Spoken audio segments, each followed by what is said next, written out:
मु शुणी ना नरसिंह बाबू कौन कहले तेणु अन्य कथा अनेक समय कहले मुझे मंतव्य दे पारि ना। प्रथम कथा है राजनीति मु जानवे कहीं शत्रु नुहति आमर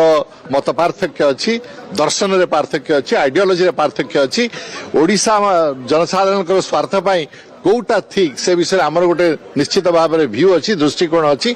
जिते अन्य माने से दृष्टिकोण टू दूरे रहिबे आमे तार विरोध करिबु ओडिशा जनसाधारण सपक्ष रे काम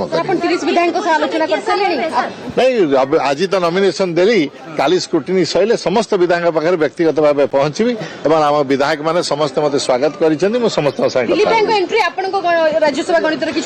देखो तो भारत गोटे गणतंत्र से दलीय प्रार्थी स्वाधीन प्रार्थी समस्ते लड़ी पारिबे गणतंत्र अनेक लोक लड़वा स्वागत योग्य तेणु मुझे अन्य प्रार्थी किए तार कौन क्या फलाफल हम परिणाम हो से विषय मुझे चिंता करनी। मुझे जाने जे बिजु जनता दल गोटे दल जहाँ एकत्रित भाव काम करुच्ची निश्चित भाव सुनिश्चित करेंगे जे दलर सभापति मनोनीत प्रार्थी मैंने विजय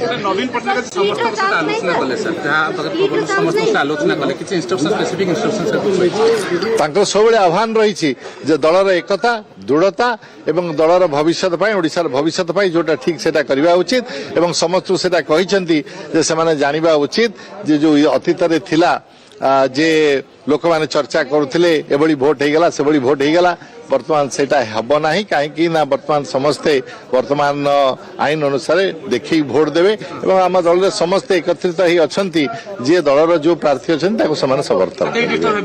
मु जानिबारे केही हेबे नै।